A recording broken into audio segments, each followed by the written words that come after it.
Hello and welcome to the YouTube channel of UPSC वाला। मेरा नाम नानकी बवेजा है।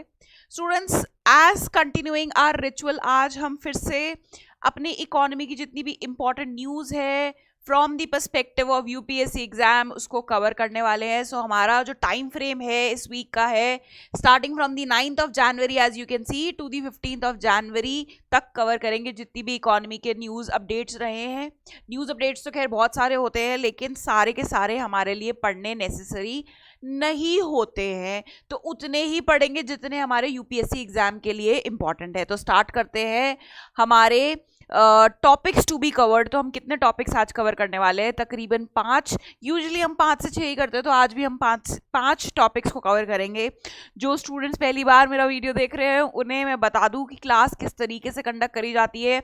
कुछ टॉपिक्स ऐसे होते हैं जो हम थोड़ा डिटेल में कवर करते हैं। So basically those topics are important from the mains plus prelims perspective, whereas दूसरा पार्ट ऑफ द वीडियो होता है जिसमें हम सीधा क्या करते हैं, सीधी बात नो बकवास, मतलब ऐसे टॉपिक्स जो सिर्फ प्रीलिम्स में आएंगे उसमें से मेंस में से क्वेश्चन नहीं बनेगा। तो बस सिर्फ टच एंड गो वाली बात होती है, जितना कॉन्सेप्ट हमें समझना है प्रीलिम्स के लिए उतना सा हम पढ़ते हैं, उसके बाद हम उस टॉपिक को और ज़्यादा डिटेल में नहीं जाते हैं।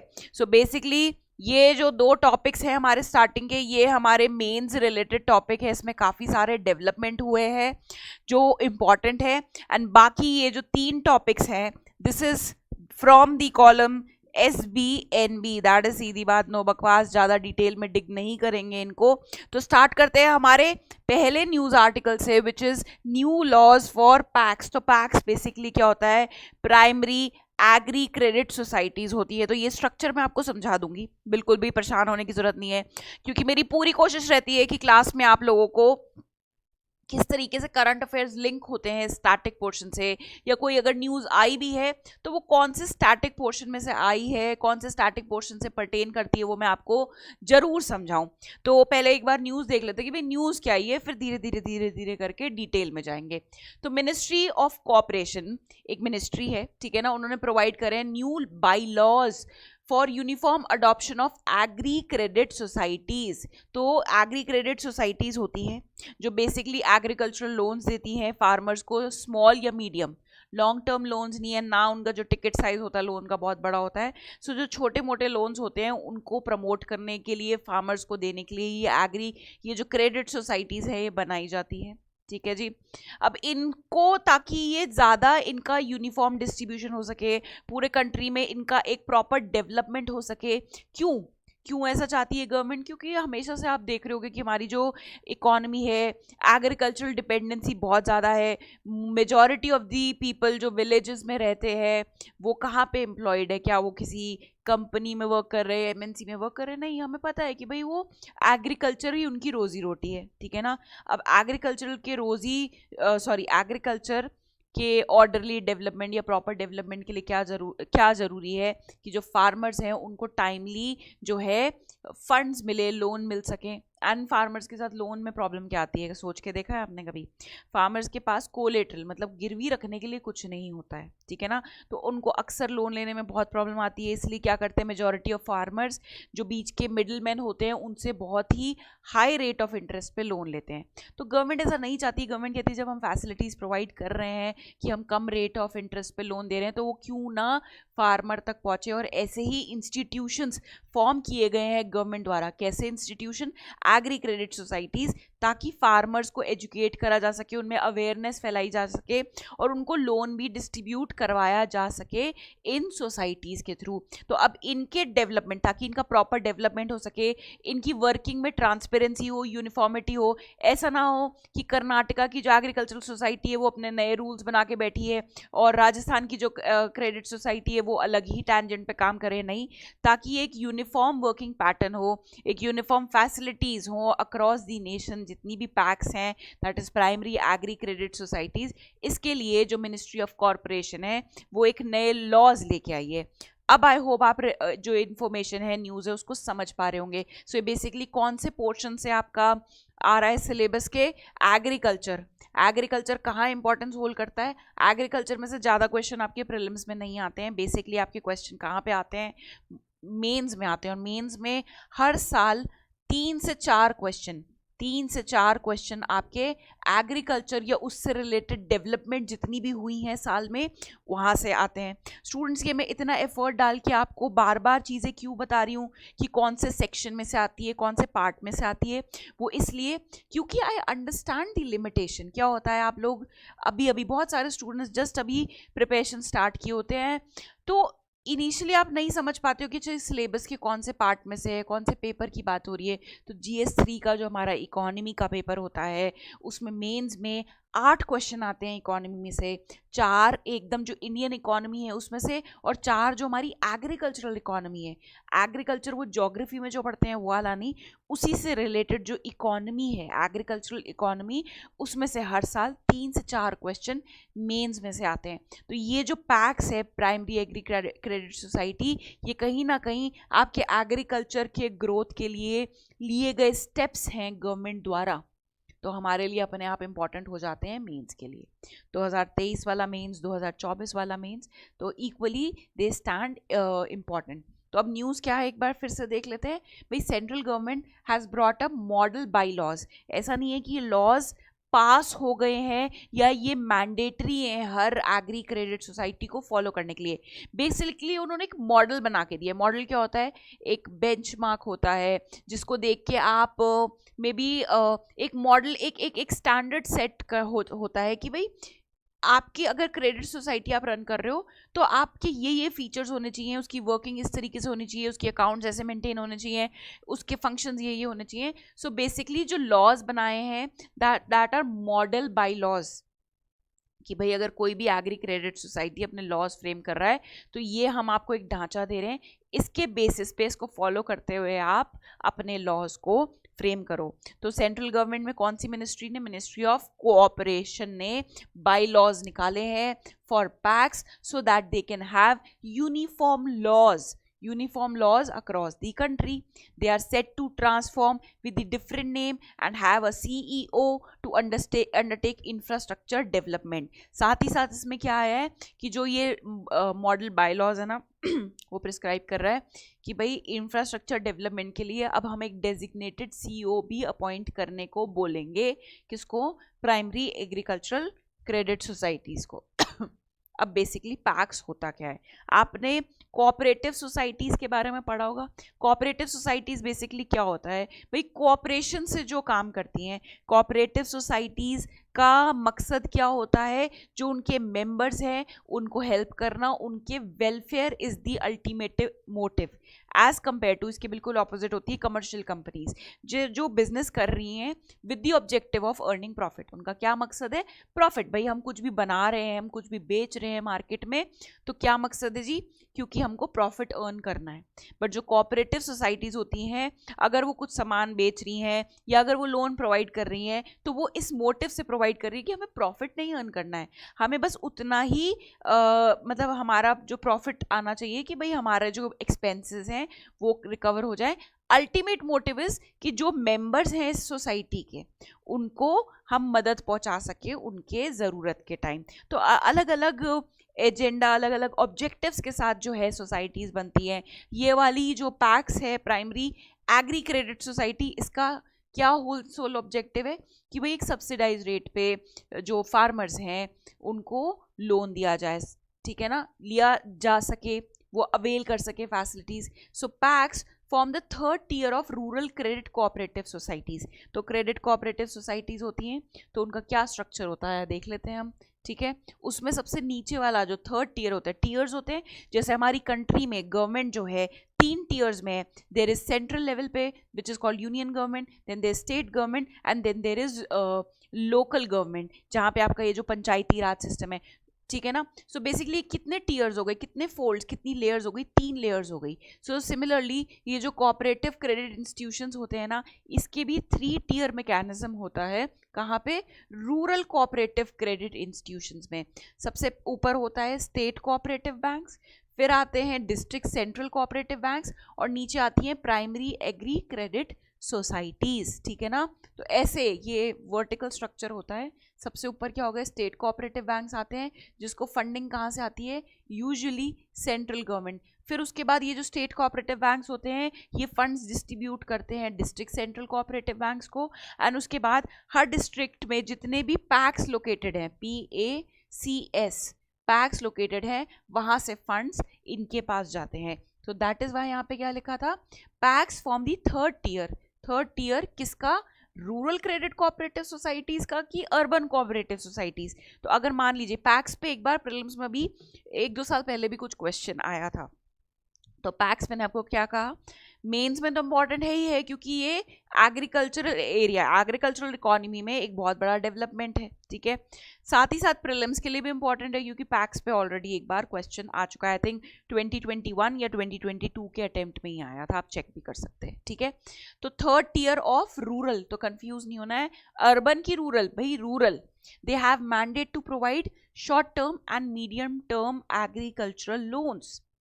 इनको मैंडेटरी होता है ये प्रोवाइड करना, क्या प्रोवाइड करना, short term loans and medium term loans, long term नहीं, भाई इनके पास इतनी कैपेसिटी नहीं होती कि ये लॉन्ग टर्म लोन्स भी प्रोवाइड करें। इसलिए ये जो छोटे मोटे लोन्स, ऐसे याद रखना, छोटे मोटे लोन्स जो होते हैं short term and medium term, वो प्रोवाइड करते हैं किसको, ये लेबर्स को, ये फार्मर्स को। इट इज़ फॉर्म्ड, ये कैसे, इनका फॉर्मेशन, क्या ये एक पार्टनरशिप होती है, क्या ये एज अ कंपनी फॉर्म होती है, क्या ये कोई गवर्नमेंट की ऑर्गेनाइजेशन है, तो मैं आपको स्ट्रक्चर बता रही हूँ इसका। बहुत जरूरी है इन छोटी छोटी डिटेल्स पे फोकस करना। मेंस में आप ये डिटेल मेंशन करो ना करो, वहाँ पे तो बेसिकली आपसे पूछा जाएगा क्या योगदान रहा पैक्स का in the development of agriculture, या अभी भी क्या शॉर्टकमिंग्स हैं पैक्स की in the development of agriculture, ये सारी बातें पूछी जाएंगी। बट जब प्रीलिम्स में किस प्रकार के क्वेश्चन आते हैं, हो सकता है इसके फॉर्मेशन पे आपसे पूछ लिया जाए, हो सकता है आपसे ये बोल दें कि कोई आपको ईयर मेंशन कर दे, मान लीजिए from 2000 onwards first pack was formed in India, तो आपको पता होना चाहिए कि नहीं जी ऐसा नहीं है। First primary agri credit society कब फॉर्म हुई थी, ये मुझे पता है 1900s में हुई थी। आपको मुझको एग्जैक्ट ईयर देख के नीचे कमेंट सेक्शन में बताना है। Now why I do this exercise, follow this exercise with you, क्योंकि स्टूडेंट्स मैं जेन्युइनली चाहती हूँ कि आप लोग गूगल का इस्तेमाल करो। जब मैं आपको बोल रही हूँ कि आप पैक्स का ईयर, जो फर्स्ट पैक्स थी उसका ईयर ऑफ फॉर्मेशन मुझे बताओ, तो आप डेफिनेटली गूगल करोगे तो हो सकता है सिर्फ ईयर के अलावा 2-3 लाइन और पढ़ लो, तो ऐसे आपकी जो आपकी रिटेनिंग पावर है ना वो बहुत इंक्रीज हो जाएगी। अगर आप सोचोगे मैं एक साथ ही सब कुछ रट्टा मारने बैठूंगा या बैठूंगी और मेरे को याद हो जाएगा, ऐसा कभी नहीं होने वाला है, ठीक है ना। छोटे स्टेप्स लेने हैं क्योंकि ये जो जर्नी है बहुत लंबी है। तो आपको मुझे क्या बताना है, आपको मुझको इसका ईयर ऑफ जो फर्स्ट पैक फॉर्म हुई थी इंडिया में, जो फर्स्ट पैक थी उसका ईयर ऑफ फॉर्मेशन आप मुझको मेरे कमेंट बॉक्स में बता रहे हो, चाहे वीडियो बीच में स्टॉप करके बताओ या वीडियो के एंड में बताना, बट बताना ज़रूर है, ठीक है। It is formed as association of person, क्या ये कोई गवर्नमेंट ऑर्गेनाइजेशन है, या गवर्नमेंट ऑर्गेनाइजेशन है तो कैसे फॉर्म होती है, एसोसिएशन ऑफ पर्सन, ये कोई प्राइवेट पार्टनरशिप नहीं है, कोई कंपनी नहीं है, कोई लिमिटेड कंपनी नहीं है। एसोसिएशन ऑफ पर्सन मतलब कुछ लोग इकट्ठे होते हैं और वो इकट्ठे होके एक फॉर्म, एक संगठन, एक ऑर्गेनाइजेशन फॉर्म करते हैं, और उसका बेसिकली मकसद क्या होता है, short term and medium term loans provide करना, और इनका मोटिव प्रॉफिट अर्न करना बिल्कुल भी नहीं होता है। सो व्हाट आर पैक्स वो हमने देख लिया है, मैंने आपको उसका स्ट्रक्चर भी बताया। अब इसकी एक बार इम्पॉर्टेंस देख लेते हैं। Important provisions of the bylaws, जो अभी नए लॉज आए हैं इसमें क्या क्या चीज़ें उन्होंने बोली है कि अरे ये तो होना ही चाहिए, मतलब द मोस्ट इंपॉर्टेंट प्रोविजंस आपको पढ़ा रही हूँ। खैर प्रोविजंस तो बहुत सारे आते हैं, बट हमको सिर्फ की फीचर्स या की इंपॉर्टेंट टेक अवेज पे ही हमको क्या है फोकस करना है। So it allow PACS to diversify their activity in 25 segments. ऐसा नहीं है कि जो पैक्स है उनको अपनी एक्टिविटी सीमित रखनी है सिर्फ लोन के डिसबर्समेंट तक, लोन के डिस्ट्रीब्यूशन, लोन के वितरण तक। but they can diversify their activities in 25 segments. They can venture out, मतलब वो एजुकेशन में कुछ करना चाहते हैं, छोटे हॉस्पिटल्स डिस्पेंसरीज खोलना चाहते हैं, कॉमन सर्विस सेंटर खोलना चाहते हैं, तो दैट इज ऑल्सो अलाउड। और ये चीज़ प्रोवाइड कहाँ करी गई है? जो नए बाई लॉज आए हैं वहाँ प्रोवाइड करी गई है।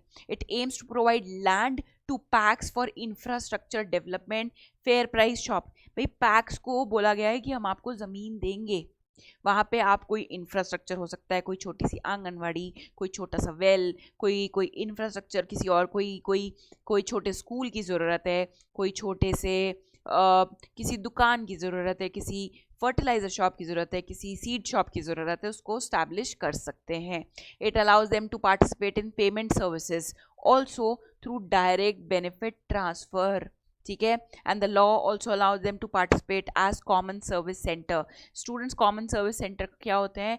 जहाँ पे बेसिकली आपको गवर्नमेंट की सर्विसेज अवेल कर सकते हो। मुझे आधार कार्ड बनवाना है अपना, मुझे किसान क्रेडिट कार्ड बनवाना है, मुझे लाइसेंस बनवाना है, मुझे वोटर आईडी बनवाना है, तो इसके लिए गवर्नमेंट ने क्या प्रोवाइड करे गए हैं? CSC which is common service centre, जहाँ जाके आप ये अवेल कर सकते हो, मतलब नॉर्मल सिटीजन जाके ये फैसिलिटीज़ अवेल कर सकता है। तो लॉ क्या बोल रहा है? लॉ ने उनको अलाउ किया है टू फॉर्म और स्टैब्लिश कॉमन सर्विस सेंटर, ठीक है जी। चलो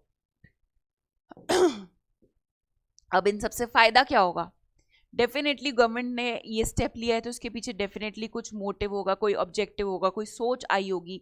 तो इससे क्या अचीव करना चाहती है गवर्नमेंट, या गवर्नमेंट को क्या लगता है कि अगर हम ऐसे बाय लॉज लेके आ रहे हैं तो उससे क्या फ़ायदा होगा? तो सबसे पहले तो एक प्रोफेशनलिज्म, एक प्रोफेशनल तरीके से ये जो ऑर्गेनाइजेशन है, ये जो एसोसिएशन ऑफ पर्सन है, क्या याद दिलाया था मैंने, क्या बताया था कि ये कोई कॉन्स्टिट्यूशनल या नॉन कॉन्स्टिट्यूशनल बॉडी नहीं है। ये क्या है? एसोसिएशन ऑफ पर्सन है। क्या, किसकी बात कर रहे हैं हम? पैक्स की बात कर रहे हैं। तो इनके रनिंग में एक प्रोफेशनलिज्म आ जाएगा। ये नहीं कि हाँ करा तो करा काम, वरना मन आया तो आज एग्रीकल्चरल लोन बांटे, पता चला अगले महीने से आप इंफ्रास्ट्रक्चर लोन भी बांट रहे हो। नहीं, एक यूनिफॉर्म तरीका होना चाहिए रनिंग का, डेवलपमेंट का, मेंटेनेंस का। सो एक प्रोफेशनलिज्म आ जाएगा। It will also help in digitization. क्यों? गवर्नमेंट बहुत तेज़ी से चाहती है और तेज़ी से बढ़ भी रही है towards the digitization of the country. आप देखोगे डिजिटल ट्रांजैक्शंस प्रमोट किए जा रहे हैं गवर्नमेंट द्वारा। उसके बारे में भी आज एक खैर काफ़ी इंपॉर्टेंट न्यूज़ अपडेट है जो हम पढ़ेंगे कि गवर्नमेंट क्या कर रही है डिजिटल पेमेंट्स को बढ़ाने के लिए, क्या इंसेंटिव्स प्रोवाइड कर रही है। फिर अगर आप देखोगे जो लैंड रिकॉर्ड्स होते हैं लैंड के, कि भाई ये लैंड का टाइटल किसके द्वारा होल्ड किया जा रहा है, उसके प्रति भी, उससे रिलेटेड भी गवर्नमेंट बहुत सारे स्टेप्स ले रही है कि अब से डिजिटल रिकॉर्ड्स हों, मतलब जो सिटीजन्स हैं उनके पास, कि ये मेरा ये जो लैंड का टुकड़ा है, ये ज़मीन का टुकड़ा है, ये सो एंड सो पार्टी को बिलोंग करता है। तो गवर्नमेंट बहुत सारे स्टेप्स ले रही है। गवर्नमेंट अगर आपको पता हो तो गवर्नमेंट ने जो इंटरनेट की सेवाएं हैं उसके लिए गवर्नमेंट ने स्टेप्स लिए कि वो nook and corner of the country तक पहुँचे। क्यों? क्योंकि गवर्नमेंट हर चीज़ डिजिटल चाहती है, हर चीज़ में ट्रांसपेरेंसी चाहती है। और वो ट्रांसपेरेंसी कब बढ़ेगी? जब हर प्रोसेस डिजिटाइज हो जाएगा, डिजिटल फॉर्मेट में आ जाएगा। जितने रिकॉर्ड्स हैं, जितने रजिस्टर्स हैं, जितने भी पेपर वर्क हैं, सब डिजिटल फॉर्मेट में होंगे ताकि कहीं भी बीच में करप्शन का स्कोप लाए ना करे। तो अब आप देख रहे हो कि किस तरीके से चीज़ें एक दूसरे से कनेक्टेड है, कि अगर एक फ्रंट पे कुछ हो रहा है इकोनॉमी में तो उसका दूसरे फ्रंट पे या दूसरे एंड पे क्या फ़र्क पड़ रहा है, ठीक है। तो it will help in digitization and end to end automation. It will also help in the improvement of grass root level. हम क्या कहते हैं कि जब तक नीचे की जो सतह है, जो नीचे का लेवल है वो इम्प्रूव नहीं होगा, तब तक ग्रोथ पूरी जो पर्कुलेट नहीं होगी। ऐसा नहीं होना चाहिए कि जो पिरामिड है उसके टॉप में सिर्फ यहाँ इम्प्रूवमेंट, यहाँ तक ग्रोथ या डेवलपमेंट, चाहे कुछ भी कहो, ग्रोथ या डेवलपमेंट यहाँ तक सीमित रह जाए। जब तक उसके बेनिफिट्स यहाँ नहीं पहुँचेंगे, देश का विकास, देश का उत्थान नहीं होगा। तो इसलिए ये जो बाई लॉज हैं ये बहुत इंपॉर्टेंट है, क्योंकि इससे उम्मीद करी जा रही है, क्योंकि ये ग्रास रूट लेवल पे काम कर रहे हैं, रूरल एरियाज़ में हैं, रूरल लोगों की हेल्प के लिए हैं। तो वो जब वर्क करेंगे तो इस एरिया का भी क्या हो जाएगा? डेवलपमेंट हो जाएगा। And definitely the country will move towards और on the path of growth and development. तो ये मैंने आपको इंपॉर्टेंस भी बता दी। आप कोशिश करना कि आप, अगर आपको टाइम मिले, कि जो वीकनेसेस हैं, वीकनेसेस ऑफ पैक्स की कौन से एरिया में इम्प्रूवमेंट चाहिए पैक्स को, उसको ढूंढ के अपने मेंस के जहां भी आप नोट्स बना रहे हैं उसमें ऐड कर लीजिएगा, ठीक है, अगर आपको टाइम मिले तो।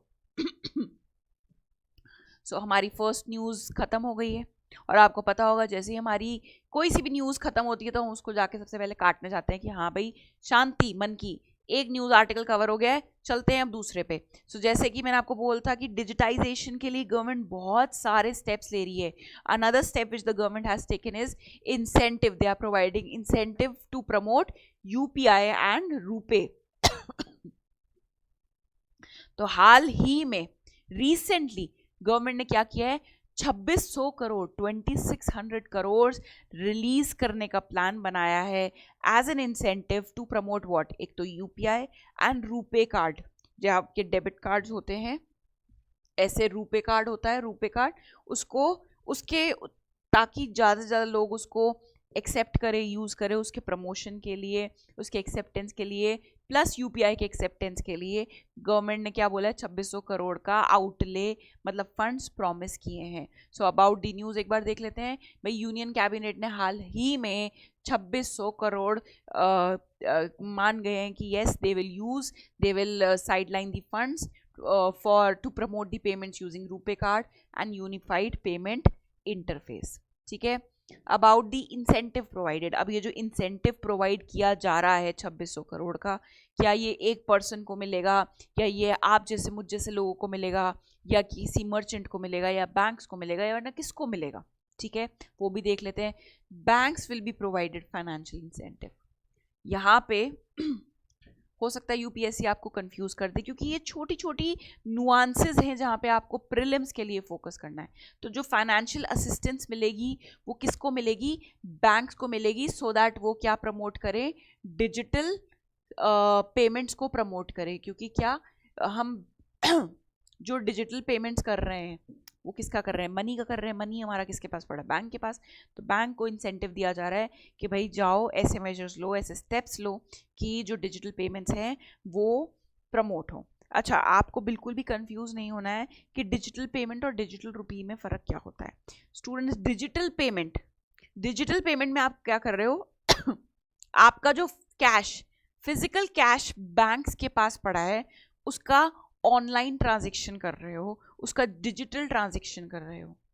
फिजिकल कैश रखवाते हो बैंक के पास, उसका क्या करवा रहे हो आप, ऑनलाइन ट्रांसफर या डिजिटल ट्रांजेक्शन करवा रहे हो, या डिजिटल ट्रांसफर की। आप नहीं जा रहे हो, आपने यहाँ से कुछ कमांड दी, आपने ऐप में बोला कि transfer 20,000 to so and so person, bank will automatically do using its network. That is what is digital transaction, ठीक है ना। तो banks have the owners to promote and they will be provided the financial incentives to promote point of sales and e-commerce transactions। Bank को बोला गया है जो point of sales, जब आप जाते हैं कुछ भी खरीदने, तो वहाँ पे कैश की जगह आप क्या करें, डिजिटल ट्रांजेक्शन्स यूज़ करें। तो इसकी जिम्मेदारी प्लस ई कॉमर्स ट्रांजेक्शन, आप कुछ भी स्विगी, जोमेटो, अमेजॉन, फ्लिपकार्ट कुछ भी यूज़ कर रहे हो, तो जो ई कॉमर्स ट्रांजेक्शन हैं उसको किसके माध्यम से करो, आप या तो रूपे कार्ड को यूज़ करो या आप यूपीआई मैकेनिज्म को यूज़ करो। By now I believe and I hope, मैं बिल्कुल विश्वास रखती हूँ और मैं उम्मीद भी करती हूँ, इतनी उम्मीद रखना आप लोगों से सही है कि आप लोगों को पता होना चाहिए कि भाई रूपे कार्ड क्या होता है और यूपीआई का जो मैकेनिज्म है वो किसके ऊपर बेस्ड है, उससे क्या होता है, ये क्लैरिटी आपके दिमाग में होनी चाहिए। अच्छा, अगर मैं आपको इसको स्टैटिक पोर्शन से रिलेट करके बताऊं कि मैम ये तो करंट अफेयर्स हो गया, तो ये कौन से पोर्शन में आ रहा है, कौन से पोर्शन हमारे सिलेबस। सो बेसिकली अगर आप डिग डाउन करें तो ये जो आपकी बैंकिंग का पोर्शन होता है, आपकी बैंकिंग, ठीक है ना, बैंकिंग आता है, काफ़ी मेजर पोर्शन आपका प्रीलिम्स में बैंकिंग से आता है। तो वहाँ पे steps to promote financial inclusion, steps to promote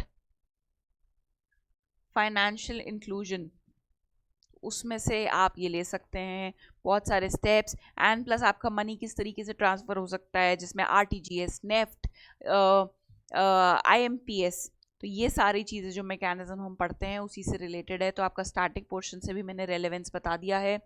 now the funds will be paid to banks for the lack of merchant discount rate, commission on digital transaction for UPI and RuPay, ठीक है ना। तो जो funds हैं वो किसको provide करे जाएंगे, बैंक्स को प्रोवाइड करे जाएंगे। क्यों? क्योंकि गवर्नमेंट ने क्या कैंसिल कर दिया था कुछ साल पहले, मर्चेंट डिस्काउंट रेट। तो मर्चेंट डिस्काउंट रेट क्या होता है स्टूडेंट्स? आप मान लीजिए आप नाइकी पे शॉपिंग करने गए, नाइकी पे शॉपिंग करने गए, आपने वहाँ पे क्या यूज़ किया? कार्ड यूज़ किया। मान लीजिए आपके पास किसका कार्ड है? आपके पास SBI बैंक का डेबिट कार्ड है, ठीक है ना। लेकिन वहाँ पे वो जो मशीन जिसमें हम कार्ड स्वाइप करते हैं वो किसकी लगी हुई है? एक्सिस बैंक की लगी हुई है, ठीक है ना। एक्सिस बैंक की वो मशीन लगी हुई है। तो या तो फिर ये कि आप ये SBI कार्ड स्वाइप नहीं कर सकते उसमें, या अगर आप स्वाइप कर रहे हो अपना कार्ड किसकी मशीन में? एक्सिस बैंक की जो कार्ड स्वाइप मशीन जो नाइकी के शोरूम में लगी हुई है, तो एक्सिस बैंक SBI से, एक्सिस बैंक है जो SBI से कुछ अमाउंट चार्ज करेगा, अमाउंट या फीस बोल लो, वो चार्ज करेगा, ठीक है ना। और ये फीस बैंक किससे कलेक्ट करेगा? आपसे कलेक्ट करेगा। क्यों करेगा? क्योंकि भाई आपको आपका बैंक फैसिलिटी प्रोवाइड कर रहा है कि आप कहीं पे भी जाके SBI का कार्ड स्वाइप कर दो, चाहे वो HDFC की स्वाइप मशीन हो या एक्सिस बैंक की हो या येस बैंक की हो, पेमेंट आपकी डिक्लाइन नहीं होगी, पेमेंट हो जाएगी। तो डेफिनेटली जब मैं आपको कुछ फैसिलिटी प्रोवाइड कर रही हूँ एज अ बैंक, तो मेरे को आपसे कुछ फ़ीस लेनी चाहिए। अब वो जो फ़ीस होती है वही फ़ीस होती है आपका मर्चेंट डिस्काउंट रेट, ठीक है ना। इसको क्या बोलते हैं? Merchant discount rate. इस पे भी आपके प्रीलिम्स में क्वेश्चन आ चुका है, ठीक है। अब जो मर्चेंट डिस्काउंट रेट होता है, गवर्नमेंट ने आई थिंक 2018 या 19 के बजट में इसको 2018 के बजट में इसको डिसकंटिन्यू कर दिया था। बैंक्स को बोल दिया था सर्कुलर पास करके RBI ने कि आप MDR जो है मर्चेंट डिस्काउंट रेट, आप ये सिटीजन जो भी आपके बैंक यूज़र्स हैं, कार्ड यूज़र्स हैं, उनसे चार्ज नहीं करोगे, क्योंकि गवर्नमेंट को उस टाइम डिजिटल ट्रांजैक्शंस प्रमोट करने थे। गवर्नमेंट चाहती है, RBI चाहती है, सेंट्रल बैंक चाहता है कि उसको पता हो कि भाई कंट्री में कितना पैसा कितने लोगों के पास है, कितना पैसा फ्लो कर रहा है, सो दैट जो उनके मॉनेटरी पॉलिसी ऑपरेशंस हैं वो सक्सेसफुली वो इम्प्लीमेंट कर सके। तो मर्चेंट डिस्काउंट रेट को वेव ऑफ कर दिया था। तो इससे बैंक्स को क्या हो रहा था? नुकसान, क्योंकि बैंक के लिए एक सोर्स ऑफ रेवेन्यू था कि भाई हम आपको ये फैसिलिटी प्रोवाइड कर रहे हैं, तो उससे उसका एक थोड़ा सा पार्ट हमें एज अ फीस हम आपसे चार्ज कर रहे हैं, सो दैट एक अनदर सोर्स ऑफ रेवेन्यू बन जाए। तो वो गवर्नमेंट ने डिसकंटिन्यू कर दिया था। तो इसलिए अब उसकी भरपाई के लिए the funds will be provided to banks. अब आप समझ रहे हो किस तरीके से चीज़ें रिलेटेड है एक दूसरे से, किस तरीके से चीज़ें जुड़ी हुई हैं एक दूसरे से, ठीक है। It will also promote UPI light. ये जो इंसेंटिव दिया जा रहा है ये किस लिए भी दिया जा रहा है? It is also there to promote the UPI lite and UPI 123 पे। अब ये UPI लाइट और UPI 123 पे क्या होता है? बहुत इंपॉर्टेंट है, क्योंकि ये एक ऑफलाइन तरीका है। ऑफलाइन यूजुअली आपने क्या देखा है, आप जब UPI पेमेंट करते हो आप इंटरनेट का इस्तेमाल करते हो, भाई आपका फ़ोन में डेटा चालू होता है ना। But UPI lite and UPI 123 पे जो है ये फीचर फ़ोन यूज़र्स नहीं होते हैं, जो फीचर फ़ोन मतलब जो नॉन स्मार्टफोन्स हो गए, उनको अगर ट्रांजैक्शन करनी है तो उसके लिए फैसिलिटी प्रोवाइड करी गई है NPCI द्वारा। NPCI क्या है? NPCI वो कंपनी है, national payment corporation of India, जो UPI जिसने डिवाइस किया है, बनाया है। सो UPI लाइट क्या होता है? It allows the users to make small value payments, ठीक है ना। यूज़र जो भी यूज़ कर रहे हैं UPI लाइट को, कि भाई आप 200 रुपये तक का पेमेंट कर सकते हो। इसके लिए आपको एक वॉलेट मेंटेन करना होगा अपने नॉन फीचर फ़ोन में, और उसमें मैक्सिमम अमाउंट, कंफ्यूज मत होना, ट्रांजैक्शन की अपर लिमिट जो है UPI लाइट द्वारा 200 रुपये से ऊपर का ट्रांजैक्शन नहीं कर सकते, और एक टाइम में अपने वॉलेट में 2000 रुपये से ज़्यादा आप नहीं रख सकते। नाउ व्हाट इज यूपीआई 123 पे? यूपीआई 123 पे अगेन एक इंस्टेंट पेमेंट सिस्टम है।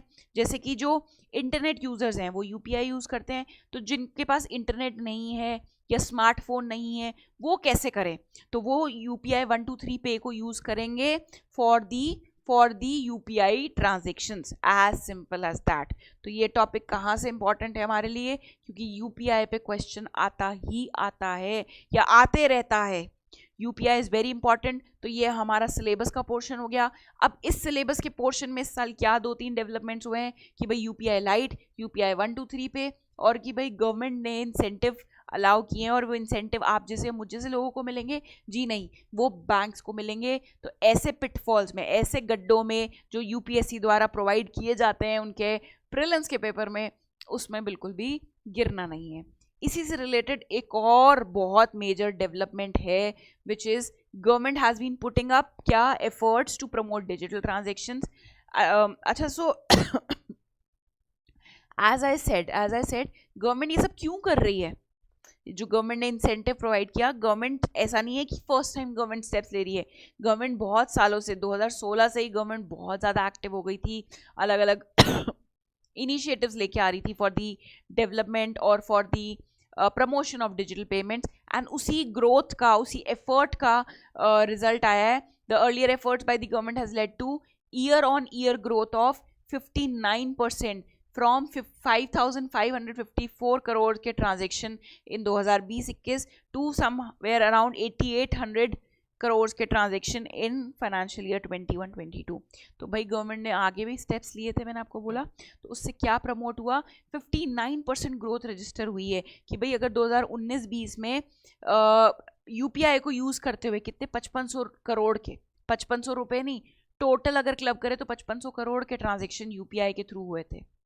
Whereas when we talk about financial year 2021-22, तो 8800 करोड़ के ट्रांजेक्शन्स हुए थे यूजिंग दिस यूपीआई मैकेनिज्म। तो इसलिए गवर्नमेंट को लगा कि yes we should put more efforts so that ये जो एफर्ट्स हम ऑलरेडी दे रहे हैं वो कहीं धीमे ना पड़ जाए और डिजिटल ट्रांजेक्शन्स प्रमोट हो। इसलिए गवर्नमेंट ने 2600 करोड़ का इंसेंटिव अनाउंस किया। रिसेंटली एक बहुत बड़ा डेवलपमेंट और हुआ, वो ये था कि आपने देखा होगा अगर आपको यूपीआई यूज़ करना है अपने फ़ोन में तो आपका बैंक अकाउंट आपके फ़ोन नंबर से लिंक्ड होना चाहिए, अदरवाइज आप उसको नहीं यूज़ कर सकते। क्या लिंक्ड होना चाहिए? आपका बैंक अकाउंट में जो रजिस्टर्ड फ़ोन नंबर है आप उसको यूज़ करते हुए होने चाहिए, आपके फ़ोन में वो सिम होनी चाहिए। तो अब बहुत सारे जो इंटरनेशनल कस्टमर्स हैं, इंटरनेशनल मतलब दूसरे कंट्री के लोग हैं जो इंडिया में बिजनेस कर रहे हैं, व्यापार कर रहे हैं, उन्होंने बोला we also want to use this facility. हम क्यों एक्सपेंसिव तरीके या वेज यूज़ करें to transfer money in India? ठीक है, तो बहुत सारे कंट्रीज से रिक्वेस्ट आ रही थी, तो एनपीसीआई ने हाल ही में रिसेंटली अलाउ किया है 10 कंट्रीज़ को, 10 कंट्रीज़, ठीक है ना, to use what, to use UPI platform from their international mobile numbers. क्या याद रखना है? सिम बाउंड होता है, आपके सिम की ज़रूरत है, एक रजिस्टर्ड फ़ोन नंबर की ज़रूरत है in order to use UPI facility, और वो नंबर आपका बैंक में भी रजिस्टर्ड, आपका बैंक अकाउंट उसी फ़ोन नंबर से लिंक्ड होना चाहिए। तो ये सिर्फ इंडियन सिम्स को अलाउड था, इंटरनेशनल सिम्स का क्या करें? इसलिए एनपीसीआई ने 10 कंट्रीज़ के लिए ओपन किया है UPI platform from their international. इस पे स्टार मार्क बना लो कि इंटरनेशनल, ऐसा नहीं है कि इंडिया के नंबर की सिम लेनी पड़ेगी, यहाँ पे आपको ये कंफ्यूज करेगा यूपीएससी। ऐसा नहीं है कि इंडिया के नंबर की सिम खरीदनी पड़ेगी, इंटरनेशनल मोबाइल नंबर्स से भी काम चल जाएगा। सिर्फ ये 10 कंट्रीज़, और वो 10 कंट्रीज़ कौन सी हैं? Singapore, Australia, Canada, Hong Kong, Oman, Qatar, US, Saudi, UAE and UK. और आप देख रहे होगे इनमें से काफ़ी सारी कंट्रीज़ ऐसी हैं जिसके साथ कुछ ही टाइम पहले, अभी रिसेंटली हमारी गवर्नमेंट ने क्या किया था नेगोशिएट? Free trade agreement. तो फ्री ट्रेड एग्रीमेंट अगर प्रमोट कर रहे हैं, नेगोशिएट किया है, तो पेमेंट के लिए भी तो कुछ सुविधा प्रोवाइड करनी होगी। हाल ही में ऑस्ट्रेलिया के साथ अभी कंक्लूड किया था, यूके के साथ भी नेगोशिएशन चल रहे हैं, यूएई के साथ भी फरवरी 2022 में एक सीपा साइन किया था, that is free trade agreement sign किया था।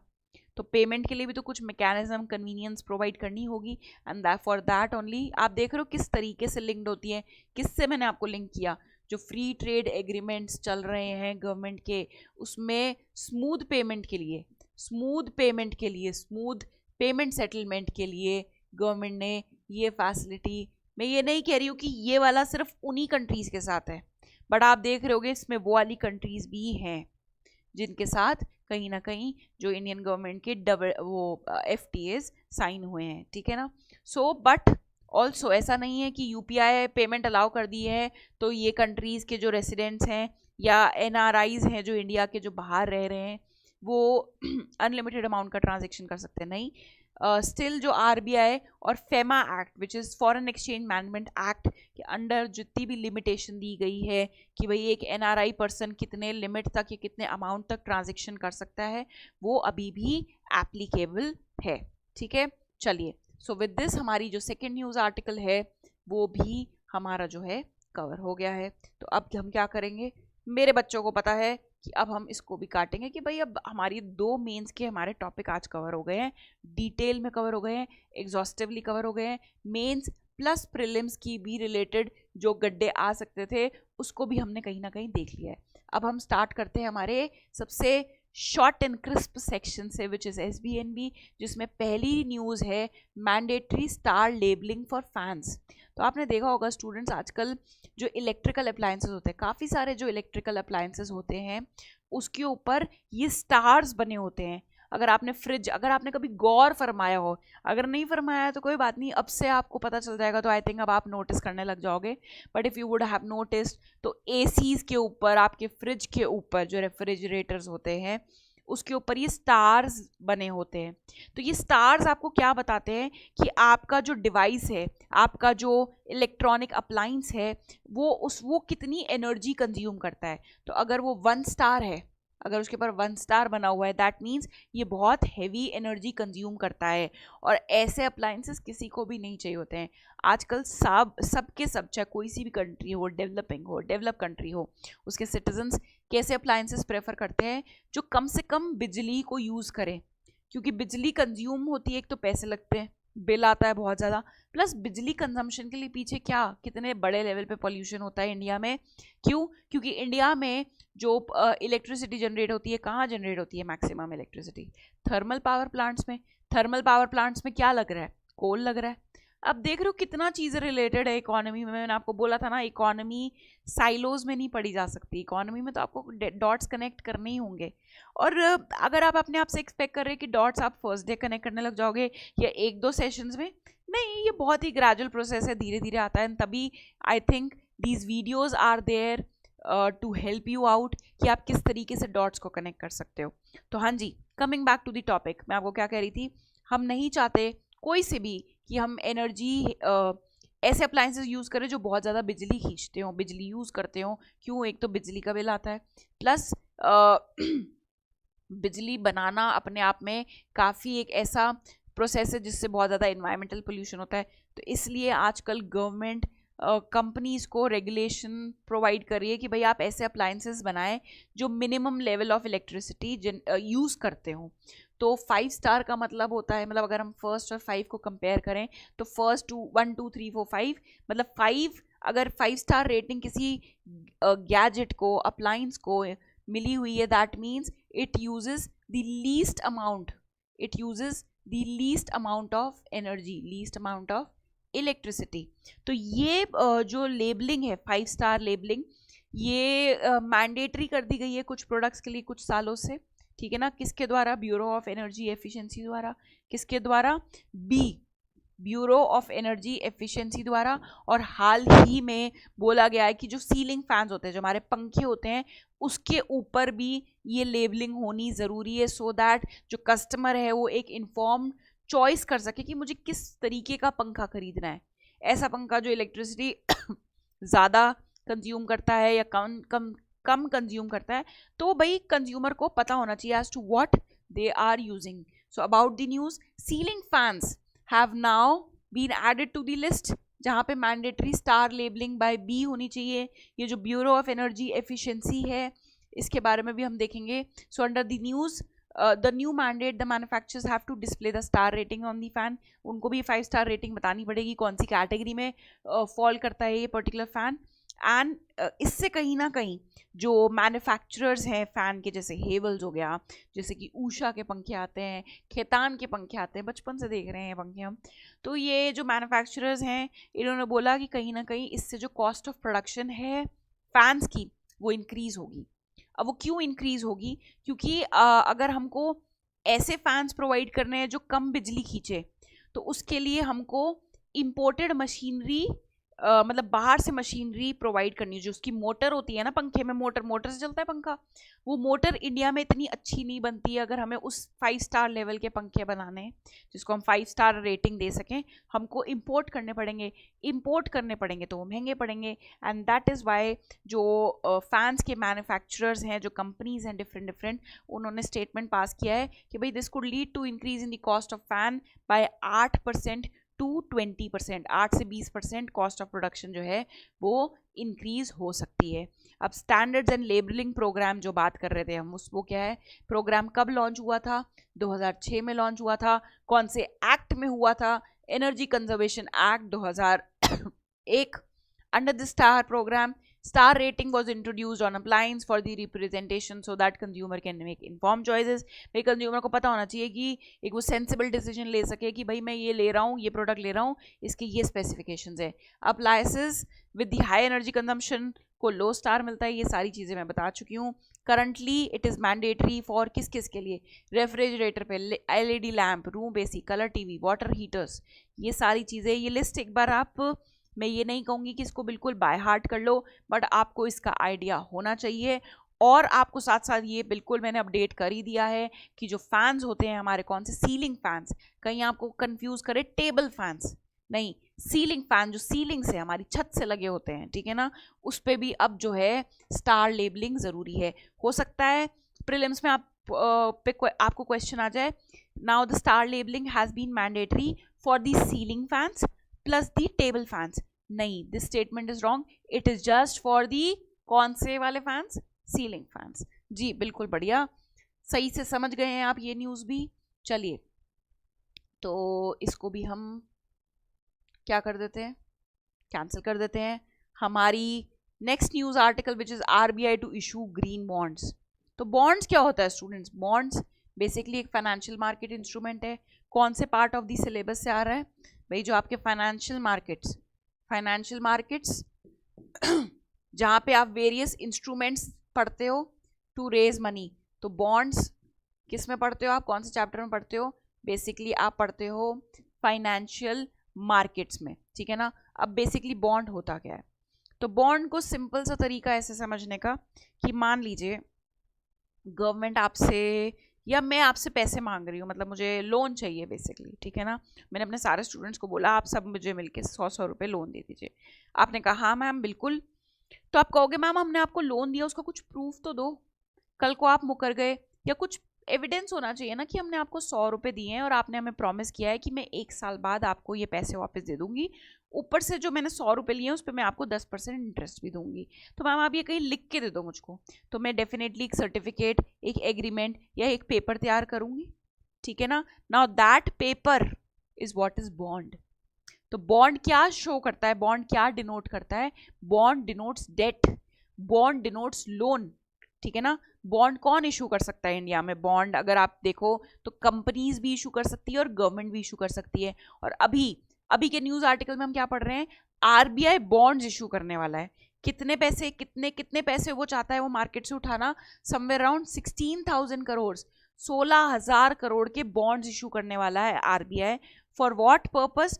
फॉर ऐसे प्रोजेक्ट्स जो बहुत ही एनवायरमेंटली सस्टेनेबल हो. So that is why. चलो अभी बात करते हैं. तो बेसिकली मुझे अभी आपको क्या समझाना था कि बॉन्ड्स क्या होती हैं. So bonds denote what? Bonds denote loan, bonds denote debt, ठीक है जी. चलो अबाउट द न्यूज़ एक बार जल्दी से देख लेते हैं, काफ़ी इंपॉर्टेंट है क्योंकि स्टूडेंट्स फाइनेंशियल मार्केट में से हर साल 2 से 3 क्वेश्चन आते ही आते हैं. कोई रीसेंट डेवलपमेंट हुआ है फाइनेंशियल मार्केट्स में, तो ये रीसेंट डेवलपमेंट ही है कि इंडिया में फर्स्ट टाइम कोई सॉवरेन अथॉरिटी, कोई गवर्नमेंट अथॉरिटी ग्रीन बॉन्ड्स, मैं नहीं कह रही बॉन्ड्स तो पहले भी गवर्नमेंट इशू कर रही है, ट्रेजरी बिल्स जो होते हैं, स्टेट डेवलपमेंट लोन होते हैं, but green bonds first time issue कर रही है, तो बहुत मेजर डेवलपमेंट है। 2023 वाले बच्चे इस इंफॉर्मेशन को एकदम बाय हार्ट कर लें, ठीक है। तो आओ डिटेल देखते हैं। RBI has recently decided to issue green bonds in 2 tranches. भाई 16,000 करोड़ बोला था, 8,000 करोड़ 2 बार इशू करेंगी। एक बॉन्ड का जो टेन्योर है, भाई मैंने आपको बोलता ना कि स्टूडेंट्स 1 साल के लिए पैसा दे दो, तो आरबीआई को भी तो बताना रहेगा ना कितने टाइम के लिए वो पैसा ले रहे हैं। तो वो 2 टाइप की बॉन्ड्स लेके आ रहे हैं। एक बॉन्ड का टेन्योर है 5 साल का और दूसरी बॉन्ड का टेन्योर है 10 साल का, ठीक है ना। तो 5 years एंड 10 years, ठीक है ना। The bonds will be open for retail participation. 4 stars 5 stars बना लीजिए, बहुत इंपॉर्टेंट इन्फॉर्मेशन है, गड्ढा है गिरने के लिए। रिटेल पार्टिसिपेशन मतलब आप जैसे मुझ जैसे लोग भी ये बॉन्ड्स खरीद सकते हैं। भाई मुझे बॉन्ड खरीदनी है तो गवर्नमेंट की स्पेसिफाइड बॉन्ड्स ही मैं खरीद सकती हूँ। क्या मैं ग्रीन बॉन्ड खरीद सकती हूँ आप जैसे मुझे जैसे लोग? यस, क्योंकि ऐसा होता है कि गवर्नमेंट की हर एक बॉन्ड रिटेल पार्टिसिपेंट मतलब आप जैसे मुझ जैसे लोगों के लिए हर बॉन्ड नहीं होती है, कुछ कुछ बॉन्ड्स चुनिंदा बॉन्ड्स ही होती हैं, out of which one is this green bond. They will be eligible to be kept under repo and statutory liquidity ratio purpose. अभी इस रेपो रेट एंड SLR पता है आपको कि भाई जो SLR होता है स्टैट्यूटरी लिक्विडिटी रेशियो, उसमें बैंक्स को कुछ अमाउंट अपना मेंटेन करना पड़ता है इन द फॉर्म ऑफ या तो गोल्ड या तो कैश या तो सिक्योरिटीज। तो बैंक्स अगर ये सिक्योरिटीज खरीद लेती हैं as a part of SLR maintenance, वो एकदम वैलिड माना जाएगा, ठीक है। नॉन रेसिडेंट्स, इसको भी बना लीजिए, non residents can also invest. आपको क्या लगता है ये क्यों गवर्नमेंट लेके आई होगी? क्योंकि गवर्नमेंट को ऐसे प्रोजेक्ट्स के लिए पैसा चाहिए जो एनवायरमेंटली सस्टेनेबल हो, जो ग्रीन प्रोजेक्ट्स हों, जो कुछ भी इन्वायरमेंट को नुकसान ना पहुंचाते हो, तो उसके लिए फंड्स की ज़रूरत है। फंड्स की ज़रूरत है तो या तो आपके पास 2 सोर्सेज होते हैं, या तो आप विद इन दी कंट्री या आउटसाइड दी कंट्री। तो अभी तक गवर्नमेंट के पास सिर्फ इंटरनल सोर्सेज थे, इंडिया के अंदर से ही मोबिलाइज कर रहा था इंडिया की गवर्नमेंट सारे के सारे पैसे। अब गवर्नमेंट ने सोचा क्यों ना हम बाहर जाके भी पैसे उठाएं मार्केट से, तो उसके लिए बॉन्ड्स इशू करनी पड़ेंगी। एंड दैट इज़ वाई अगर आप देखोगे कि नॉन रेसिडेंट्स को भी अलाउड है कि भाई they can also invest money in these bonds. कौन सी बॉन्ड्स? ग्रीन बॉन्ड्स, ठीक है जी। अब क्या फ़ायदा होता है? What do you think? एक पर्सपेक्टिव दे रही हूँ, why these bonds are important? Why do you think these bonds are important? कुछ तो इंपॉर्टेंस होगी, वरना बॉन्ड्स सिर्फ बॉन्ड्स के नाम से इशू कर लेते। पहली बात तो मैंने आपको बता दिया कि जो ग्रीन बॉन्ड के अंतर्गत अगर आप ग्रीन बॉन्ड इशू कर रहे हो, जितना पैसा आएगा वो सिर्फ उन्हीं प्रोजेक्ट्स में जाएगा जो एनवायरमेंटली सस्टेनेबल हो, ठीक है ना। अगर आप देखो इन्वेस्टर की नज़रों से जो पैसा इन्वेस्ट कर रहा है, क्या इंपॉर्टेंस है? तो आजकल इन्वेस्टर्स भी बहुत सोच समझ के पैसे इन्वेस्ट करते हैं। दे वांट टू इन्वेस्ट और park there funds in such avenues जो इन्वायरमेंट को नुकसान ना पहुंचाते हो, क्योंकि आजकल हर पर्सन, हर एक आदमी, हर एक इंसान कॉन्शियस होता जा रहा है एनवायरमेंट के प्रति। दे वुड वांट ऐसी कंपनी में इन्वेस्ट करना जो ऐसे प्रोजेक्ट्स में इन्वॉल्व हो जो इन्वायरमेंट को प्रमोट कर रहे हो या इन्वायरमेंट को एटलीस्ट नुकसान ना पहुंचा रहे हो, ठीक है ना। तो इन्वेस्टर के पर्पज से एंड अगर कोई मान लीजिए कोई गवर्नमेंट है, कोई कंपनी है जो ग्रीन बॉन्ड इशू कर रही है, सो दैट उनको क्या फ़ायदा होगा ऐसी बॉन्ड इशू करने का? वो सिर्फ बॉन्ड्स के नाम से भी तो पैसा उठा सकती थी। Why specifically green bonds? First, एक तो उनको फंडिंग मिल जाती है प्रोजेक्ट्स के लिए, ठीक है ना, एक तो उनको फंडिंग का सोर्स हो गया, एंड दूसरा इट शोज देयर सेंसिटिविटी और efforts towards the sustainable development. India ने भी बहुत अलग अलग प्लेटफॉर्म्स पे, इंटरनेशनल प्लेटफॉर्म्स पे कमिटमेंट किया है कि भाई हम अपना जो कार्बन एमिशन है उसको कम कर देंगे, बाय द ईयर 2070 हम कार्बन न्यूट्रल हो जाएंगे। तो ये सारे अगर गवर्नमेंट एफर्ट्स लेती है कि भाई वो ग्रीन बॉन्ड इशू कर रहे हैं, तो इट शोज, मतलब एक इमेज बनाता है एक कंपनी की, एक कंट्री की on the in the global world की यस ये कंट्री भी प्रोएक्टिव है ऐसे मेजर्स लेने में जहाँ पे एनवायरनमेंट की प्रोटेक्शन की बात हो रही हो या सस्टेनेबल डेवलपमेंट की बात हो रही हो। आपसे ये नहीं पूछा जाएगा, ये जस्ट आपको एक पर्सपेक्टिव देने के लिए मैंने समझाया कि आपको क्लैरिटी होनी चाहिए, क्योंकि मैं नहीं चाहती आप कोई सी भी चीज़ को ना जस्ट एक ऐसे रट्टा मारने के पर्पज से पढ़ो। आपको जितना समझ आएगा उतना आप अच्छे से उसको रिलेट कर पाओगे, उस इन्फॉर्मेशन के साथ रेजोनेट कर पाओगे। ठीक है, तो विद दिस हमारी चौथा न्यूज़ आर्टिकल भी हो गया। बचा हमारा last news article, important global reports. तो इसी हफ्ते क्या हुआ, 2 इंपॉर्टेंट रिपोर्ट्स रिलीज हुई। कौन सी? ग्लोबल रिस्क रिपोर्ट आई है और एक ग्लोबल इकोनॉमिक प्रोस्पेक्ट्स रिपोर्ट आई है। तो ग्लोबल रिस्क रिपोर्ट एक बार देख लेते हैं कि भाई इसको पब्लिश कौन करता है। इसको पब्लिश करता है वर्ल्ड इकोनॉमिक फोरम, ठीक है ना, WEF इसको पब्लिश करता है। क्या ये 1 साल में एक बार होता है पब्लिश, या 2 साल में एक बार, या 5 साल में एक बार, या हर महीने आती है? नहीं, एनुअली, मतलब 1 साल में एक बार आती है। और बेसिकली ये रिपोर्ट बताती क्या है कि क्या मेजर रिस्क्स हैं इस टाइम वर्ल्ड में, या हर कंट्री, एक पर्टिकुलर कंट्री कौन से रिस्क से सबसे ज़्यादा एक्सपोज्ड है। मतलब अगर आज की बात करें तो इंडिया में, या यूएसए की बात करें, यूएसए में इस टाइम सबसे ज़्यादा रिस्क क्या चल रहा है, किस चीज़ से ज़्यादा, मतलब सबसे ज़्यादा इन्फ्लेशन और रिसेशन का डर बना हुआ है। Now if we talk about India, तो इंडिया के लिए क्या फाइंडिंग्स है कि इंडिया में हाल में सबसे ज़्यादा 5 रिस्क क्या है। डिजिटल इनइक्वालिटी, डिजिटल इनइक्वालिटी, आपके पास इंटरनेट है, मेरे पास नहीं है, क्योंकि मैं ऐसी जगह रहती हूँ जहाँ पे अभी तक फाइबर जो केबल है वो पहुँची ही नहीं है, ठीक है ना, या वहाँ टावर ही नहीं है, या वहाँ बिजली नहीं है, ठीक है ना। जियो political contest for resources, Jio political contest मतलब दूसरी कंट्रीज के साथ कॉन्टेस्ट फॉर रिसोर्सेज, जैसे कि रेयर अर्थ एलिमेंट्स होते हैं, रेयर मेटल्स होते हैं, जैसे लिथियम होता है। आजकल सब इलेक्ट्रिक ईवीज, इलेक्ट्रॉनिक व्हीकल्स बनाना चाह रहे हैं, तो सब लोग किसके पीछे भाग रहे हैं? लिथियम, क्योंकि उसमें लिथियम आयन बैटरी लगती है। लिथियम हमारे कंट्री में है नहीं, लिथियम हमको इम्पोर्ट करना पड़ता है। अब कुछ लिमिटेड कंट्रीज ही है जहाँ पे लिथियम मिलता है, तो दूसरे कंट्रीज भी चेज करेंगे उन कंट्रीज को, जैसे जिम्बाब्वे के पास सबसे ज़्यादा लिथियम है, दूसरी कंट्रीज भी जाएंगी, हम भी जाएंगे। तो ये क्या हो रहा है, जियो political contest for resources. Resources में सिर्फ मिनरल्स ही नहीं, it could be money also, it could be skilled labour, any resource, ठीक है ना। फिर cost of living crisis, cost of living बहुत बढ़ती जा रही है इंडिया में, specially in the metro cities. Natural disasters से भी बहुत ज़्यादा प्रोन है इंडिया के कुछ कुछ एरियाज। कहीं पे अगर लैंडस्लाइड हो रही है तो कहीं पे फ्लड आ रहे हैं, कहीं पे अभी अगर आप देख रहे हो जोशीमठ में भी क्या हो रहा है, जो वो जोशीमठ में जो लैंड है वो कहीं ना कहीं दबता जा रहा है, राइट।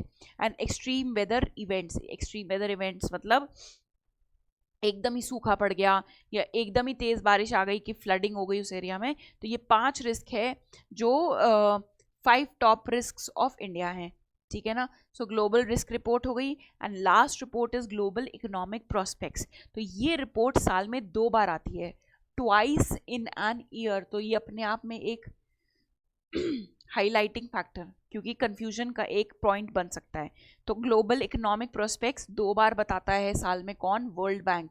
कि क्या लग रहा है उसको डेटा देख के, डिफरेंट कंट्रीज का या ग्लोबल डेटा देख के उसको क्या लग रहा है कि क्या इकोनॉमिक प्रोस्पेक्ट्स हो सकते हैं, क्या डेवलपमेंट के आसार हैं, या क्या किस रेट से हमारी कंट्रीज ग्रो करेंगी, या जीडीपी फॉल करेगा। सो ग्लोबल इकोनॉमिक प्रोस्पेक्ट्स क्या है, फ्यूचर क्या लग रहा है वर्ल्ड बैंक को, तो उससे रिलेटेड वो 2 बार साल में डेटा रिलीज करता है। So report specially focuses on emerging markets and developing economies more than developed countries। इसका मेन फोकस और की फोकस कहाँ है? emerging markets and developing countries provides that global GDP। क्या recently you do not have to actually mug up this कि भाई अभी ये जो रिपोर्ट रिसेंटली आई है इस वीक पे, उसमें बोला गया है कि जो ग्लोबल GDP है इस साल सिर्फ 1.7% से ग्रो करेगा, सिर्फ और सिर्फ 1.7। आप देख रहे हो कितना, मतलब अगर आप 100 करोड़ अगर आपका वर्ल्ड का जीडीपी है, जो कि बहुत ज़्यादा है, ये तो मैं सिर्फ आपको समझाने के लिए, तो सिर्फ इस साल 1% मतलब 101 करोड़ पे ही पहुँचोगे टोटल, सिर्फ 1.7% या उससे थोड़ा सा ज़्यादा, मतलब 1.7 is little more than 101 crore, right. Elevated inflation, higher interest rate, reduced investments and disruption caused by Ukraine-Russia crisis are the reasons for slowdown in India. अगर इंडिया की बात करें, इंडिया में किस चीज़ के मतलब क्या चीज़ें इंडिया की ग्रोथ को हैम्पर कर रही है? फर्स्ट इज एक तो इन्फ्लेशन लेवल काफ़ी एलिवेटेड है, इंटरेस्ट रेट हाई है, इन्वेस्टमेंट का लेवल लो हो रखा है, एंड ऑब्वियसली सबसे ज़्यादा beloved reason Ukraine Russia crisis.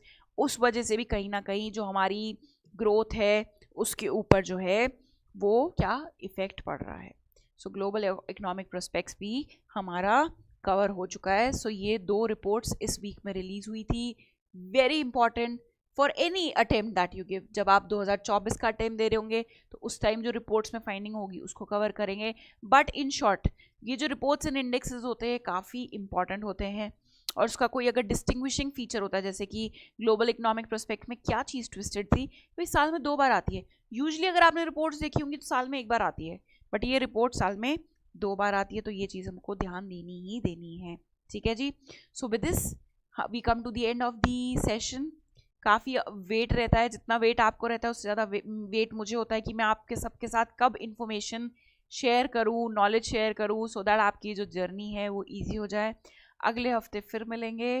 With this I say goodbye and all the best to all of you, और खूब जम के पढ़ाई करिएगा एंड कमेंट सेक्शन में मुझे आंसर बताना नहीं भूलिएगा। मैंने आपको 2-3 चीज़ें बताई हैं, आई विल बी वेटिंग कितने बच्चे मुझे उस चीज़ का रिप्लाई करते हैं।